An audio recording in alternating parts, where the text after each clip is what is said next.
ERCM First Responders meeting. I would like to especially welcome some of you that are new. I know we have some new staff members and some new administrators within the Oaklawn area, so welcome. I hope you find this morning meaningful.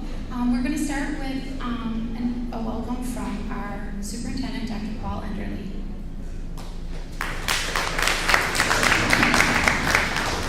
Well, again, on behalf of School District 123, I'd like to welcome each of you here today to our annual First Responders meeting. It's always encouraging and great to see so many people and members of our community come together around the topic of school safety, to listen and to also share ways that we can work together jointly to respond to a critical incident that may occur somewhere in our community. As we know, how we respond as school systems to emergency events in the first 20 minutes is crucial. And in order to respond efficiently and effectively, we need to lean on each other. We need to understand what each other's roles are. We need to be able to connect names with faces to make sure that we respond in a way to secure the safety of our children, our staff members, and our families during these incidents. So it is encouraging, and we thank you for coming. This is a meeting that we have been holding for about 10 years now, and we always learn a lot from our community who attend this meeting, and we hope our community learns a lot as well. Here in District 123, our door is always open to our community, and we're always willing to help. We're always willing to share ideas, and if we don't know the answer, we're willing to work with you to find an answer. So once again, we thank you for taking the time to join us today. And again, our door is always open, so never hesitate to reach out to us with any questions or concerns. Thank you.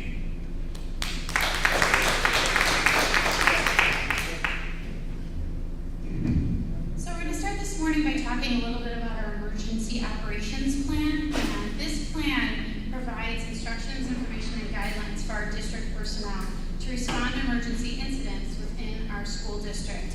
A lot of the work that has been done to put this EOP together has been in conjunction with Sergeant Passetti and Lieutenant Art Clark from the Oaklawn Police Department. So a lot of the credit goes to them for their help in us in organizing this emergency operations plan.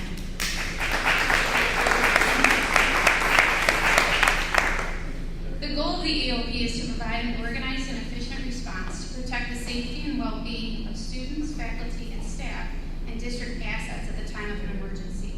The procedures outlined in this plan describe and assign responsibilities and response functions to district personnel defined in this plan.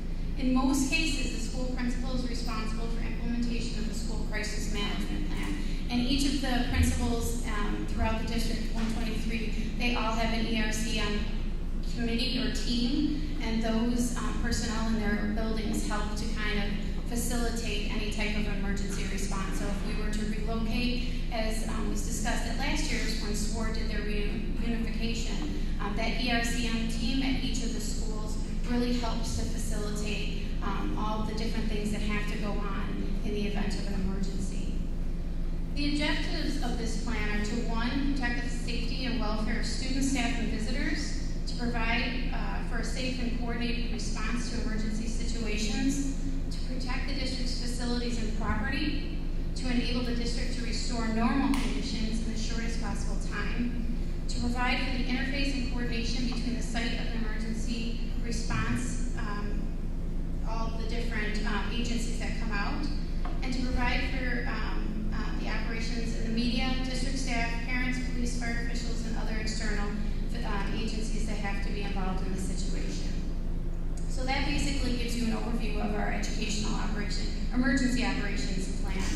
At this time, I'm going to invite Kristen Simpkins up, and she is going to talk a little bit about some of the things that are involved in our EOP.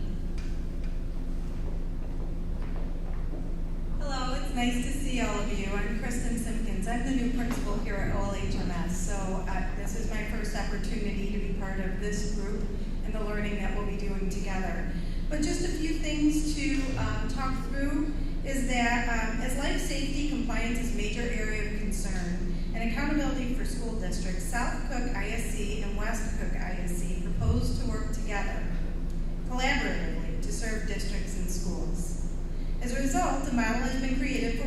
through the life safety and compliance process. The proposed model promotes integration amongst South and West Cook region, maximizes and pools our limited resources, minimizes disruption to the educational process, ensures objectivity and coordination among both regions, and ensures consistency of information from the ISCs to the district. So at this time, the topic that we would like to broach is that of the Senate Bill 7, which speaks to the topic of concussions in schools. So we have two of our very own here to begin the dialogue with you today, and then we also have a guest speaker coming, whose name is Dr. Chandran, who will be here shortly. They got mildly delayed. But I'd like to introduce Marie Golding, our Covington nurse, and Therese Careberry, Handham nurse. Thank you very much.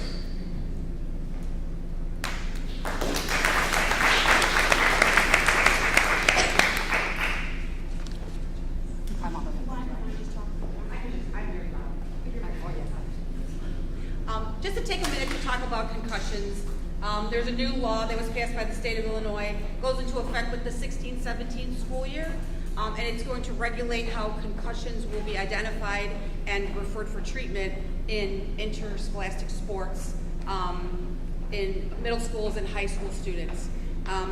Concussions are when a blow to your head causes your brain to slosh on the inside.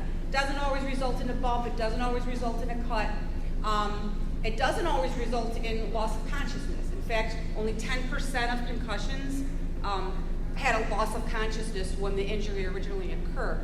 So there's a misconception about what constitutes a presenting symptom for a concussion after an injury. The presenting symptoms are similar whether you're going to be over it in 3 weeks like most people are when they have a concussion, or potentially fatal and lifelong debilitating, takes a long time to recover from. Those 3-week recovery people and those lifelong recovery people have the same initial symptoms. So the law is an effort to educate the people who are with children when those injuries occur, coaches and park district people and gym teachers of that kind of thing, so that they will be aware of what those initial symptoms might be.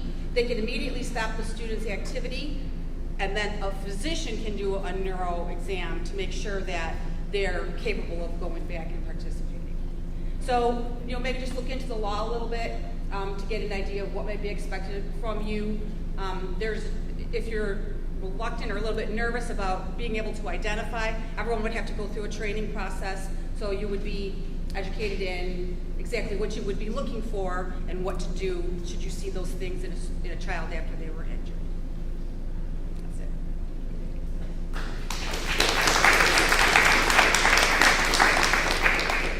So at this time, we've talked briefly about our EOP. We talked a little bit about the NIMS implementation training, and I thought at this time what we could do is just create a dialogue between the people that are here, and just if anybody has any questions about some of our emergency plans here in District 123, or if you have any questions about that Senate Bill 7, I figured we could open it up now to have some dialogue, because really that's why we're here today, to make sure that everybody shares their ideas and their thoughts on emergency crisis management.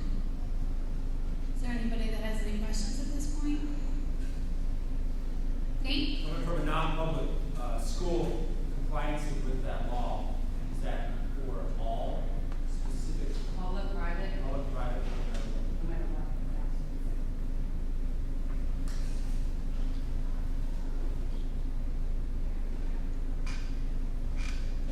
Okay, well, I know it was a brief presentation, but I do thank you for coming. And, if people just kind of want to informally dialogue with one another, that is fine. Feel free to do so. I do apologize for our doctor guest. He must have been held up in an emergency. So at this time, we'd like to thank you for coming, and, feel free to stick around and talk amongst yourselves. So thank you.